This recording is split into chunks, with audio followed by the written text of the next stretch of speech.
तो अब हमें जो मेन कंट्रीब्यूटर्स है टुवर्ड्स कॉन्फ्लिक्ट पर्सपेक्टिव, जिन्होंने अपनी कंट्रीब्यूशन की है ना, सबसे पहले कार्ल मार्क्स, उसके बाद है डेरेनडॉर्फ, ओलिनस, उसके बाद कोजर। ये सारे जो है ना, इनको हम कॉन्फ्लिक्ट थियरिस्ट्स कहते हैं। क्या कहते हैं?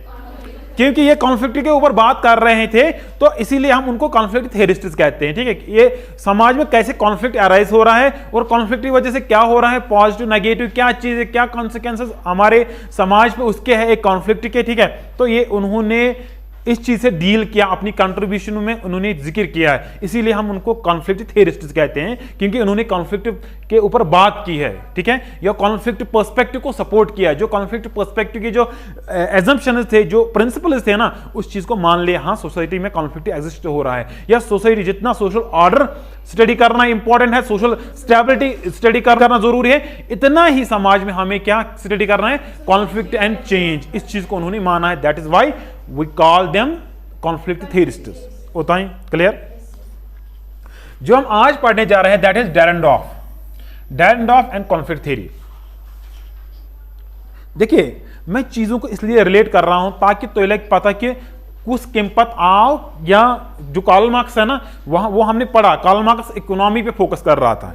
Karl Marx was focusing on economy. ठीक है, इकोनॉमी को छोड़ के बाकी चीजें भी है, मैक्स वेबर ने बताई कि बाकी चीजें भी हो सकती है इकोनॉमी के बगैर, जिसकी वजह से चेंज आ सकती है, जो इंपॉर्टेंट है हमारे समाज में। ठीक है, इसी तरह से डेरेनडॉर्फ ने कार्ल मार्क्स को चैलेंज किया। जो ग्रुप्स इमर्ज हो रहे हैं ना सोसाइटी में, अमीर क्लास और गरीब क्लास, ये जो क्लास इमर्ज हो रहे हैं ना हमारे समाज में, ठीक है, तो ये खाली इकोनॉमी बेस पे नहीं, ठीक है, ये खाली इकोनॉमी बेस पे नहीं हो रहा है, बल्कि क्या हो रहा है, अथॉरिटी बेस पे भी क्लासेस बनते हैं। याद रखना, डेरेनडॉर्फ क्या कह रहा है कि खाली एक पैसा का होना या ना होना, खाली इससे क्लासेस नहीं बनते हैं, बल्कि अथॉरिटी होना या ना होना, इससे भी क्लासेस इमर्ज होते हैं, इससे भी क्लासेस बनते हैं। कैसे? How is it possible? ठीक है, उसने कहा, जो डेरेनडॉर्फ ने कहा कि आप इस अथॉरिटी को इस सेंस में मत लो कि एक इंसान को अथॉरिटी है दूसरे इंसान को नहीं है, ये मत समझो इस सेंस में। मैं बयान नहीं करता हूं अथॉरिटी को, बल्कि सारे लोग मिला के जिन लोगों के पास अथॉरिटी है वो एक ग्रुप बनाते हैं। इंडिविजुअल्स को पर्सनली आप मत देखो, ठीक है, आप ग्रुप के हिसाब से देखो। आपको वो लगेगा कि समाज में कुछ लोग ऐसे हैं जिनके पास अथॉरिटी है और वो एक क्लास बना लेते हैं, एक क्लास कॉन्स्टिट्यूट कर रहे हैं। ठीक है, दूसरा क्लास वो, दूसरे लोग वो जिनके पास अथॉरिटी नहीं होती, और अथॉरिटी बेस पे होना या ना होना, इस पे हम दूसरे क्लास को बिल्कुल क्या डिफाइन कर सकते हैं कि इसके पास अथॉरिटी नहीं है, इसके पास अथॉरिटी है। जिनके पास अथॉरिटी है वो बिल्कुल डोमिनेट कर रहे हैं, डोमिनेट ग्रुप है। ठीक है, अब वो डोमिनेट क्लास बन रहा है समाज में, और जिनके पास अथॉरिटी नहीं है वो सबऑर्डिनेट ग्रुप बन रहा है। इसी तरह से इसने कार्ल मार्क्स को चैलेंज किया। इसने कहा कि खाली इकोनॉमी, पैसे के बुनियाद पे, पैसे के बलबूते पे आप क्लासेस को बिल्कुल नहीं बना सकते हो, एस्टेब्लिश नहीं कर सकते हो समाज में। ठीक है, जिसके पास पैसा है वो रिच है, जिसके पास नहीं है वो गरीब है, वो रिच नहीं है। ठीक है, मगर खाली पैसा नहीं चलता, बल्कि अगर अथॉरिटी के बुनियाद पे देखा जाए, डेरेनडॉर्फ कहता है कि उस बेसिस पे भी अगर उनके पास पैसा हो या ना हो, मगर अथॉरिटी होगी तो वो एक क्लास, और जो जिनके पास अथॉरिटी नहीं होगी वो दूसरा क्लास, और जिनके पास अथॉरिटी होगी वो डोमिनेट, जिनके पास नहीं होगी वो सबऑर्डिनेट। ठीक है, जिनके पास अथॉरिटी होगी वो रूल करते हैं, जिनके पास नहीं होगी वो उनको काम करना पड़ता है। किसके लिए? इन्हीं डोमिनेट ग्रुप के लिए, इन्हीं डोमिनेट क्लास के लिए। कि पर्सनली मत देखो कि एक इंडिविजुअल बिल्कुल ताकतवर है, एक इंडिविजुअल के पास अथॉरिटी है दूसरे पास नहीं, बल्कि ये सारे लोगों को मिला के जितने लोगों के पास अथॉरिटी है ना, इनका कॉमन इंटरेस्ट होता है। कॉमन इंटरेस्ट क्या है कि जो सबऑर्डिनेट है ना उनको दबाओ, सबऑर्डिनेट जो है ना उनके ऊपर रूल करो। सबऑर्डिनेट किसे कहते हैं? जिनके पास अथॉरिटी नहीं होती है, जो बिल्कुल अथॉरिटी लेस होते हैं। कौन कह रहा है? डेरेनडॉर्फ कह रहा है। ये कैसे पॉसिबल है मैं बता दूं आपको। इसने डेरेनडॉर्फ ने एक बुक लिखी है जिसका नाम है class and class conflict in industrial society. Class and class conflict in industrial. Dahrendorf बात कर रहा है कि इंडस्ट्रियल सोसाइटी की बात कर रहा है, ठीक है, पोस्ट इंडस्ट्रियल सोसाइटी की बात कर रहा है, मगर कहने का मकसद इसका यह है कि जिनकी इंडस्ट्रीज है, जिनकी फैक्ट्रीज है, कि वो अथॉरिटेटिव नहीं होते, उनके पास ज्यादा ताकत नहीं होते। किनके पास? जिनकी इंडस्ट्रीज होती है, जो उनके मालिक होते हैं, बल्कि ताकत अथॉरिटी किनके पास होती है? जो उसको चलाते हैं, जिनको मैनेजर्स कहते हैं, जो उनको मैनेजर्स कहते हैं ना, जिनको एडमिनिस्ट्रेटर्स कहते हैं ना, उनके पास पावर ज्यादा होता है एज कंपेयर टू जिनके पास क्या, जो इंडस्ट्रीज के मालिक है, फैक्ट्रीज के मालिक है। नो डाउट पैसा उनका चलता है, मगर अथॉरिटी किनकी है? समझा? ठीक है।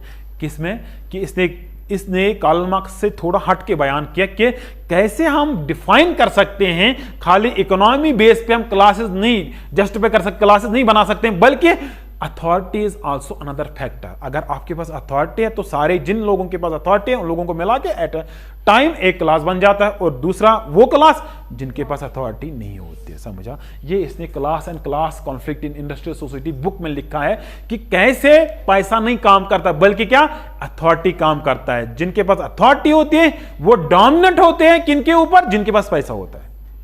इसने एक बुक लिखी है, class and class conflict in industrial society. ठीक है। This work is based on the reason, ठीक है, किस पे? Critique of Karl Marx writings. जो इसकी ये कंट्रीब्यूशन है ना, ये सारी बेस्ड है, इसकी बेस या इसकी जो शुरुआत है ना, वो कार्ल मार्क्स की राइटिंग है, मगर किस पे?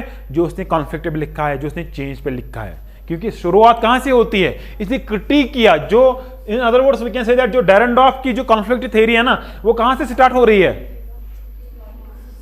जब इसने कार्ल मार्क्स को क्रिटिक करना शुरू किया तो वहां से उसकी शुरुआत होती है अपनी थ्योरी की। किसकी? डेरेंडॉर्फ की। मैं एक स्टूडेंट को पढ़ा रहा हूं फॉर एग्जांपल, तो एक स्टूडेंट मिसाल के तो यहां पे पढ़ा रहा हूं, ठीक है, इट मीन्स दैट एक स्टूडेंट इट इज पर्सनल या एक इंडिविजुअल लेवल पे आप देख रहे हो। जब आप बहुत सारे स्टूडेंट्स यहां पे हो ना, तो एक क्लास बनेगा। क्लास किसे कहते हैं? Group of individuals. ठीक है। चाहे वो इकोनॉमिकली डिफाइन करो, उसको स्टेटस बेस पे डिफाइन करो, अथॉरिटी बेस पे डिफाइन करो, जिसे मैक्स वेबर ने डिफाइन किया है। ठीक है। ऑन पार्टी बेस पे डिफाइन करो, मगर a class is aggregate of people. एक इंसान क्लास नहीं बना सकता। अब मूजिब कुरैशी में कि इंडिविजुअल लेवल पे आप चीजों को मत देखो, अथॉरिटी को मत देखो, बल्कि आप ग्रुप लेवल पे देखो, तो वहां पता चलेगा कि इन लोगों का, सारे लोगों का इंटरेस्ट एक है। ये जो है ना, common interest is most important. Common interest किसे कहते हैं? दो क्लासेस है, एक है जो कैपिटलिस्ट्स है, दूसरा है प्रोलेटरिएट्स। कैपिटलिस्ट्स का इंटरेस्ट क्या है? कॉमन इंटरेस्ट है ना। सभी लोग, जितने भी इंडस्ट्रियलिस्ट है, जितने भी फैक्ट्री ओनर्स है ना, उनका इंटरेस्ट क्या है ना। जो वर्कर्स है ना, जिनको प्रोलेटरिएट्स कहते हैं, उनका इंटरेस्ट भी क्या है ना, कॉमन। ठीक है। तो ये कहना चाह रहा था कि जब आप इंडिविजुअल लेवल को छोड़ के कलेक्टिविटी में देखोगे ना, क्लास वाइज, क्लास के नजरिए से देखोगे ना, you will get A common interest. दोनों क्लास के, जो सबऑर्डिनेट क्लास है उसका भी आप कॉमन इंटरेस्ट देखोगे, और जो डोमिनेट क्लास है, जो डोमिनेटेड ग्रुप है, जिनके पास अथॉरिटी है, वो उनका आप इंटरेस्ट क्या देखोगे? एक देखोगे, कॉमन इंटरेस्ट। ठीक है। वो क्या? जो मैनेजर्स का इंटरेस्ट है वो क्या है? To control the things, to manage the property, to manage the company. सुनो, ये मैनेजर का काम होता है ना, चीजों को देख लेना, चीजों को, कंपनी को मैनेज कर लेना। देखिए, people who are in position of authority, जिनके पास क्या होगी, वही रूल डिसाइड करते हैं ना, हमें कंपनी को कैसे चलाना है, हमें स्टेट को कैसे चलाना है, हमें किसी पर्टिकुलर फर्म, इंडस्ट्री को कैसे चलाना है। ठीक है। तो वो रूल सेट करते हैं ऐसे, अगर कोई उनको ब्रेक डाउन, अगर ओबे नहीं करेगा तो उसको उसका पे काटा जाएगा, उसको सैंक्शन लगेंगे। सैंक्शन मीन्स आपके पास, आपके ऊपर बैन है, आप यहां पे नौकरी नहीं कर सकते, आप यहां पे काम नहीं कर सकते, आपका पैसा कट जाएगा, एटसेट्रा एटसेट्रा। ठीक है। किस लिए ये होता है? To control the system, to control the. Dahrendorf कहता है जो अथॉरिटी में, इंडस्ट्री में लोग बैठे हुए हैं, फैक्ट्रीज कंट्रोल कर रहे हैं ना, उनका काम यह है टू कंट्रोल द सिस्टम। कैसे? जो सबऑर्डिनेट ग्रुप है ना, उसको कंट्रोल करके। सबऑर्डिनेट ग्रुप क्या है? जो वर्कर्स है ना, जो फैक्ट्री ओनर्स नहीं है, जो इंडस्ट्री ओनर्स नहीं है, जो काम करते हैं वहां पे, उनको कंट्रोल करना है। ठीक। तो अगर वो काम नहीं करेंगे, sanctions could be put into the effect. ठीक है। उनके ऊपर क्या सैंक्शन लग जाएंगे। सैंक्शन इन द सेंस कि आपका सैलरी कट जाएगा। ठीक है। आपकी सैलरी कट जाएगी, आपको फाइन देना पड़ेगा, आपको पेनल्टी देनी पड़ेगी, ताकि ये जो सिस्टम है ना, ये बिल्कुल क्या अच्छी तरह से वर्क करे, अच्छी तरह से वर्क करके। ठीक है। एंड टू फेल तो ओबे, जो फेल होंगे किसमें? कमांड करने में, resulting in final and further punishment. Dahrendorf कहता है कॉन्फ्लिक्ट है वहां पे, मगर on the base of what? On the base of authority, not on the base of economy. वहां पे क्लासेस एग्जिस्ट हो रहे हैं इंडस्ट्रियल सोसाइटी में, मगर on the base of what? Not on the base of economy, but on the base of authority. कि Karl Marx was focusing on economy and Dahrendorf is focusing on authority. Karl Marx कहता था कि economy base पे classes बनते हैं, डायरडॉफ कहता है कि खाली बिल्कुल क्लास जरूरी नहीं है इकोनॉमी बेस पे हर वक्त क्लासेस बनेंगे, बल्कि अथॉरिटी बेस पे बिल्कुल क्लास एग्जिस्ट हो रहे हैं समाज में। Are you getting my point? देखिए इसमें इंपॉर्टेंट जो है ना, इंपैरेटिवली कोऑर्डिनेटेड एसोसिएशन। इस पैराग्राफ में एक पॉइंट इंपॉर्टेंट है, सो इंपैरेटिवली कोऑर्डिनेटेड एसोसिएशन, मगर ये आपके केयू एंट्रेंस में भी आएगा डेफिनेटली, ठीक है, ये आ जाता है, ठीक है। इसका मतलब क्या है?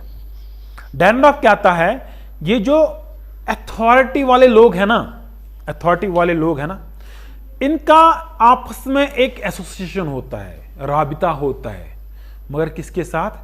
बाकी जो एसोसिएशंस है ना, इंस्टीट्यूशंस है ना, अगर ये कंट्रोल कर रहे हैं इंडस्ट्री को, मीडिया को, फैक्ट्री को, या किसी भी जगह को, किसी भी इंस्टीट्यूशन को कंट्रोल कर रहे हैं, मगर इनका राबिता होता है बाकी लोगों के साथ। और जब ये पॉलिसीज बनाते हैं, जब ये बिल्कुल जो है ना प्रोग्राम्स बनाते हैं, जब ये स्कीम्स बनाते हैं ना, तो इस कदर से बनाते हैं कि ताकि ये पावर में उनको अपने खुद से कोई इफेक्ट ना पड़े, या अपनी डोमिनेंस ये मेंटेन कर सके, अपनी डोमिनेंस ये मेंटेन। ऐसे रूल्स बनाते हैं, ऐसे रेगुलेशन सेट करते हैं बाकी इंस्टीट्यूशंस के साथ मिलजुल के, बाकी एसोसिएशंस के साथ मिलजुल के, ठीक है, कि जिससे उसको उनका जो पावर है ना वो वहीं का वहीं रह जाता है, ठीक है। उससे पे उनका इन्फ्लुएंस, कोई भी पॉलिसी बने, कोई भी स्कीम बने, कोई भी जो है ना नई चीज को इंप्लीमेंट करने की कोशिश करे, मगर उनका जो simple we can say that status है ना, उनकी जो अथॉरिटी है ना, उस पर कोई असर नहीं पड़ेगा। समझ आओ, इसको हम कहते हैं इंपैरेटिवली कोऑर्डिनेटेड एसोसिएशंस। ये एक दूसरे से मिलजुल के होते हैं, काम करते हैं ये एसोसिएशन। ये एजुकेशन सेक्टर, एजुकेशन एसोसिएशन से भी मिलजुल के काम करेंगे, या जब उनको कोई रूल बनाना होगा, लॉ बनाना होगा, एजुकेशन एसोसिएशन को भी सामने लाएंगे, ठीक है, मीडिया एसोसिएशन को भी सामने लाएंगे, पॉलिटिकल एसोसिएशन को भी सामने लाएंगे। तो इस तरह से ये चलाते हैं काम को।